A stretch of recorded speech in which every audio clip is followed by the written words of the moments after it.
Okay, we are moving on to the fifth question, 2024 Civil Service GS Paper 4, Section B. With the summer heat being exceptionally severe this year, the district has been facing severe water shortage. The district collector has been mobilizing his subordinate officials to conserve the remaining water reserves for preventing the district from plunging into acute drinking water crisis. Along with an awareness campaign for conserving water, strict measures have been taken for stopping the overexploitation of groundwater. So there are two things. One is, the problem is water crisis. On one side, you preserve whatever is left. On the other side, you stop people from stealing or overexploiting the water. As part of this, vigilance teams have been deployed to tour the villages and find the farmers who are drawing water from the deep borewells or from the river reservoir for irrigation. The farmers are agitated by such action. A delegation of farmers meets the district collector with their issues and complains that while they are not being allowed to irrigate the crops, big industries located near the river are drawing huge amounts of water, fair enough, through deep borewells for their industrial process. The farmers allege that their administration is anti-farmer and corrupt, being bribed by the industry. The district needs to placate the farmers as they are threatening to go on for a prolonged protest. At the same time, the district collector has to deal with the water crisis. The industry cannot be closed as this would result in a large number of workers being unemployed. So a perfect storm, a perfect kind of ethical dilemma where lives are at stake. It's a real crisis.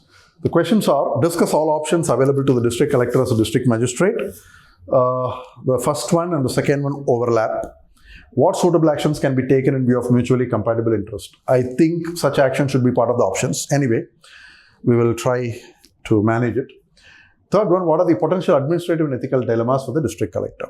Well, let's get into the answers. The first one, options available. As always, keep saying, increase the number of options. The first one is, you could always think about the options as a short term and the long term. So the short term ideal option, whatever you have been doing are good. You are doing a survey, you have identified the resources, you are preventing overexploitation, you have vigilance squads to see to that, you are creating awareness. Well, good. Continue all those things. But whatever, when you do this vigilance and catching the people who are overexploiting, you got to do it in a balanced way, impartial way. You should not treat it as a law and order problem and do it with more sensitivity. Not see them as victims and not as culprits. So that is very important. What else? It's very important to meet the farmers again. They've come to your office, they have complained that you are biased, and they have warned you that they are going for a protest. Well, you cannot stop whatever you have been doing, but that doesn't stop you from talking to them again. So you need to communicate them very clearly that you are not biased. Just place the facts before them. And at the same time, you should be careful about certain vested interest who might be looking for creating a problem. So it's very important to be careful about that. If the farmers' complaints are malafide and there are few who are instigating others to create a problem, then you need to deal with them accordingly. Then the long term, because such kind of problems are going to come again. So it's very important that we need to study while we are solving these problems. As a priority, you need to document the experiences and measures. So you can understand why, when the water problem comes, and how can we do about it. So you need to climate proof the district in future. Even after you are transferred, somebody else comes here in due course of time, your system should be in position, and the district should not go through these cycles of droughts. So basically, water conservation structures, skilling the locals. Sometimes you could ask the locals for solutions. They might be knowing dead ponds, reviving them and stuff like that, or traditional conservation techniques just been followed since history. The people might have such knowledge. So tap into that. Efficient water usage, drip irrigation, recycling of effluent discharge from the factory, reviving dead ponds and lakes, traditional water conservation. Then you can go for certain cropping patterns which would use less water, so less energy intensive cropping, or even some crops which are varieties which will need less water. then even you could develop a report whether the present industries are in the right place, or we should move these industries to places where there is more water resources, and this drought-prone district, you should not have these industries. Those kind of recommendations you would given. Scientific watershed management has to be done. Mini dams, check dams, and kind of way can be initiated. And we have already some real successful case studies like Pani Panchayat in Odisha, where the Gram Panchayat is involved. They employ the people, they pay the people, and all those kind of things. And you also have something called Jan Saheli, which is a women-led water conservation movement in Bundelkhand. So this is the long-term ideal option that you have. So list out these things. So both these long-term and short-term can be part of the ideal options. Then you can list out something like evasive option, where because of the excessive pressure on this, you just outsource this decision making to your subordinate and leave the station or something else, or you try to sit on the file, sit on the problem. That's a very evasive one that doesn't befit the office of district collector. So that's out of question. Another way is purely see this as a law and order issue, not as a humanitarian issue. You just go after people who are extracting water. There could be even a worse unethical option, where you, as they claim that you are anti-farmer, you get money from the big industrialists and support them, but not the other side. You don't support the other industries. So that possibility is, you don't support the farmers. That possibility is also there. But these things are definitely stupid and not the right option, not ethical option. So let's leave them out and focus on the ideal option. Now let's go to the, what would you do? Like, see, the point here is all the stakeholders have to be happy. What can we do? It's already said that you can't close the industries because people will be out of job. You need water, but you don't have immediate water resources available. So one thing is from neighboring district or little far away districts where water crisis is not there, or neighboring state, depends. You get additional water resources. Many a time, certain crises, at least temporarily in the short term, can be resolved not just by conserving present water and preventing overexploitation, but going for the third option, that is additional water resources. Maybe this could be added in the ideal option itself, which I did not do. So there's some kind of overlap. So I leave it to UPSC to reflect on it and frame the questions probably slightly differently, so that we don't feel the need to repeat ourselves again and again. Well, so additional water resource is one thing, and then proportionately share. So there has to be data with you. What are the needs of the industry? What are the needs of the farming community? What are the needs of the daily use needs for the civilians, the normal people, the household needs? So based on that, proportionate sharing has to be there. Again, call up a meeting, maintain everything transparently, because if you have to convince all the stakeholders, bring all the stakeholders same time on the table and put everything on the table in transparent way. This is very interesting point, I thought, like the effluent, whatever is discharged, if the industries are like that, they use huge amount of water resources, and there will be the polluted water coming out. If there is a recycling possible, and this recycled water, even if it is what we call as grey water or something like that, even if it is not drinking water quality, it could be given to the farmers for irrigation. If the recycling is so perfect, it can be brought to the or the government also can help this effluent, which is already treated once by the industry, which is again another sewage treatment plant of the government does something about it, and then we take it to the household level for drinking purpose also. That's also option for us. Then going for temporary storage, like what we call sponge parks or water harvesting structures. Right now, because you never know when the rain will come. Sometimes nowadays with the climate change, things are very unpredictable. So that is one thing. And drip irrigation, encouraging that. And even in this, like multiple stakeholders can help. Like if the Gram Panchayat can sponsor a little bit, if the industries can sponsor a little bit as CSR initiatives coming up with drip irrigation for the farmers, I think everybody would be happy. And any kind of difference of opinion, or when the farmers see the industrialist as against them and the collector siding with them, I think it's important such kind of misgivings are removed. It's very important. We encourage, a positive relationship between the stakeholders. So the collector plays a very important role in winning the trust and removing the conflict, managing the conflict between different stakeholders. Finally, water usage efficiency.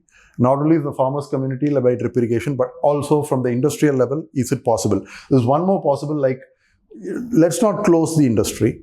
Let's work in shifts. Let's reduce the working hours. Let's reduce the production so that we are able to keep the jobs going, not affecting our profit too much. At the same time, you're also conserving the water. So these things can be. So if the industry is doing this, then the farmers will have to be satisfied. Yeah, they are doing their bit. We will do our bit. This is how you bring all the stakeholders together. Fine, that's it. Moving on to the next one, the last one, sorry. The potential administrative and ethical dilemmas for the district collector. So administrative dilemmas, it's a practical problem. You got to somehow manage it. Time is limited. Nature is not supporting you. The people are at each other. Water is less. Well, you got to solve it. So somehow different stakeholders, household utilization for agriculture and for the industrial needs.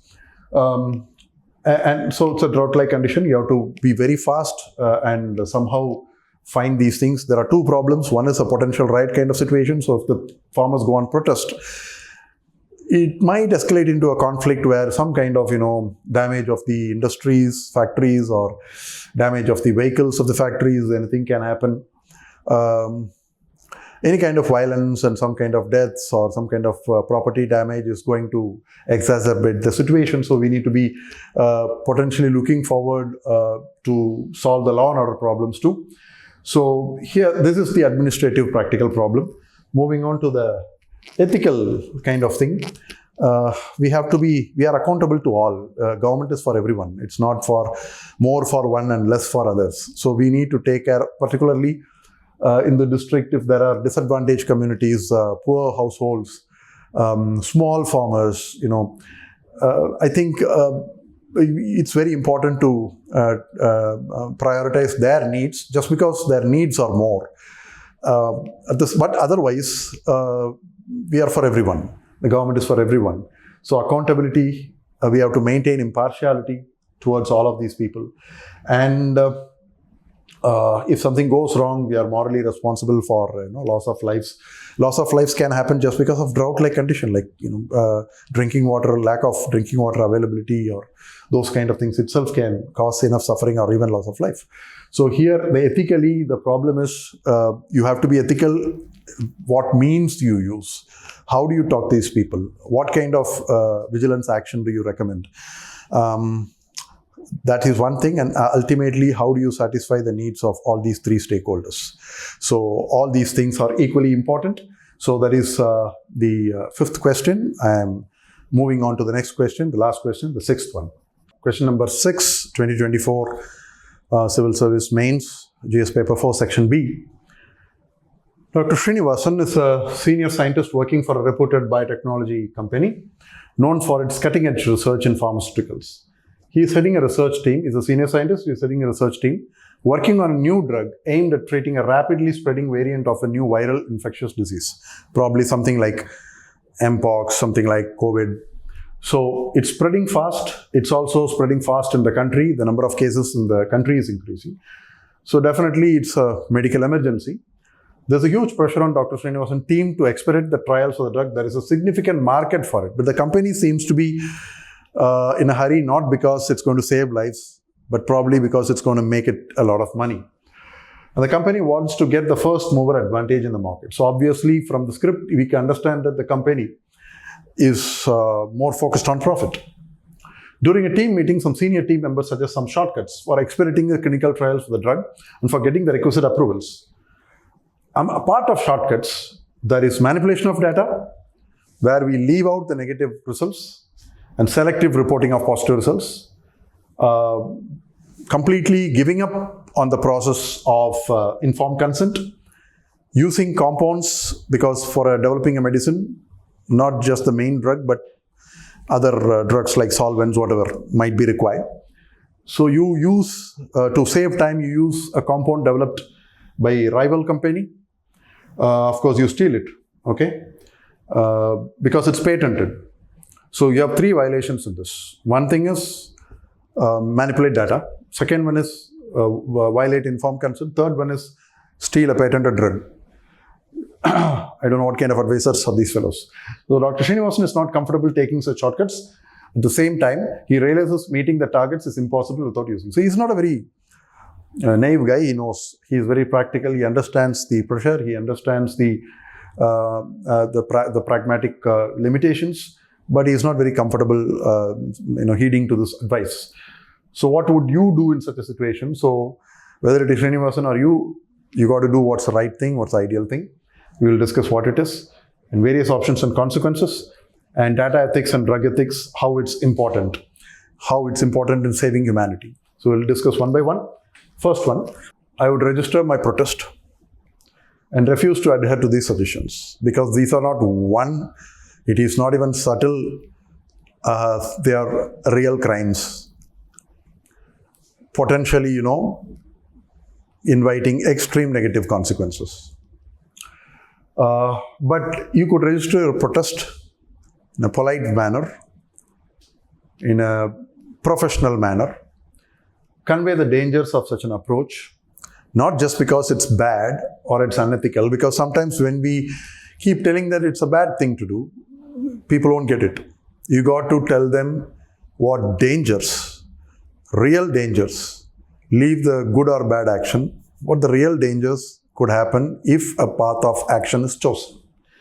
So that should be, you could face legal suits by the rival company who have stolen the product. One day or the other, it's going to be found out. If you are violating the informed consent, you are directly violating the rights of innocent people who come in good faith of participating in an experiment or research trials. It could loss in credibility. And finally, manipulating of the results, you're going to lose your reputation and credibility for the near future. Nobody is going to take you seriously. That's going to be an extremely dangerous consequence. It's going to have real market implications. Share market, you could tumble. You may have to even close your company. That could be the worst that could happen. But at the same time, as a professional, as a sincere employee, you promise to do your best to speed it up as much as possible without violating this, without taking these shortcuts. Because any well-done research, if it may not help you now, it's going to stand by you in future. Who knows, this drug, even if it is not seeming to be successful with this disease, it's going to help you out somewhere else. So follow the due process, but I will expedite it. I'll work double shift, whatever. And I will give them a more realistic timeline, faster, but still this fast we can go, and at this date we could do it. So that kind of realistic timeline you could give. This is what you should do, you can do. Moving on to the next one. Options and consequences in the light of ethical questions involved. Other options and the consequences. So the first option, instead of repeating, you just say this is the option, and then these are the advantages of these things is sustainability. Sustainability. Even if you lose the market share now, temporarily, in the long term, it's going to be helping you in growth and having profit. We could avoid costly legal cases, loss of credibility, and possible closure. But these are the things, advantages that you have. And maybe still you may have the first mover advantage. Who knows? Because if you are facing these problems, there could be other companies facing the problems, or other companies can take a shortcut and they would lose it in the long term, and you might stand in the long term. So ideally, the sustainable benefits are always there. But on the flip side, people, if you say no, you might be thrown out of the job. You may be demoted. You might be viewed with suspicion. You might be mocked at by others as a naive person, impractical person, or you might be even thrown out of the job because I think it's better to keep you rather than throw you out. Nobody wants you to go out with the secret. Anyway, the point here is, or if your conscience is so pricked, you might be forced to become a whistleblower. Whistleblowing is not an easy job. You're going to face the side effects of that too. So that will be the option one and its consequences. Otherwise, you could just, you protested. You could protest, and then if nobody agrees with you, you agree with them. That's one thing. Or you don't open your mouth. You just remain quiet. You don't contribute to this crime and continue being part of the team. Whatever your owner says, you go with it. That's it. As a consequence, your conscience will be hurt. You will also be dragged into it because you're the senior scientist, you are heading the team. So ultimately, even the owners can sometimes make you a scapegoat and say that we didn't know that the senior scientist did all these things. So these risks are there. And basically, it's inherently immoral to do all these things. The third option, straight away you could quit your job and search for a new job in another company so that their problem, their ethical crime, it's not yours. But you'll be burdened by the knowledge that you know a company is indulging in a wrong thing which could affect lives, and you didn't do anything about it. You just saved yourself. You just jumped from the boat. That's not a very nice thing. And on the practical side, I have put myself in a state of job insecurity. This is the worst option, which should not be tried at all. I know the secret, and I remain quiet, and then, because there are some whistleblowers, on one side they are saint and another side they are sinner. Such instances have happened. So you project yourself as a whistleblower, but you also can blackmail these people. Like I would whistleblow, give me the money, or that kind of thing. It's a very dangerous game. But I think it's deadly, dangerous, immoral, should not do it. So the last part, there are two things, data ethics and medicine ethics, drug ethics. So what is data ethics? Basically, the responsibility of how you deal with data, how you search data, how you analyze data, how you use data. Are you maintaining standards of confidentiality, privacy, transparency, all these things? This is very important. When it comes to information, the patients, the clients who come to you should know this is experimental drug, this is part of this, the animal trials have been conducted, it's safe, in vitro tests have been come out as safe, and all those things are very important. Then only you should ask them voluntarily they have to do it, because drug is invasive, so it's very important. So informed consent, the information is very important. Data is equal to truth. It's not the whole truth, but definitely it's part of the truth. And data integrity is very important for science. A science without data integrity is no science. So if you falsify data or hide data that is uncomfortable to you, you're going to be in in completely blindness. Once you push yourself into that position, then it's very difficult to course correct, because you are not having data. You do not know which is the true data, which is the false data. That's a very deadly situation. And the due guidelines, how you use the data, how you analyze the data, and how you are going to keep it private or not, all these things are very important. If there are any side effects, you have to clearly tell that what is the level of efficacy, what experimental design you use to come to this conclusion. All these things related to the research methodology. How many people, how many clients did you test them on? It's not, the data ethics is not just, it's giving out to the concerned people, like how did you arrive at this conclusion? So that's very important, the sample size and stuff like that. You might have heard about this thalidomide syndrome, which was a drug given to women in some years back, 60s, 70s, I'm not sure. Please do check it up. Thalidomide was given for morning sickness for pregnant women, but unfortunately, it resulted in severe abnormalities. Many children were born without lower limbs, but there were much worse consequences. Animal studies, it did not show up, but in human studies, that means somewhere something has gone wrong. I'm not very sure whether deliberately they were hitting it, but definitely some kind of information that should have been there was missing. Moving on to the last part, that is the drug ethics. So the moral responsibility related to inventing a drug, doing research on the drug, testing the drug, and releasing it in the market. All these things, you have to be very careful about it. It's very important because drugs, any drug for that matter, it gets into your system. It goes inside you. It's invasive, and it brings about significant changes, consequences on your body and mind. And the people have the right to know about what's getting into their body. So it's very important. Are there any side effects? How does it affect? What is the efficacy of the drug? All these things has to be properly studied.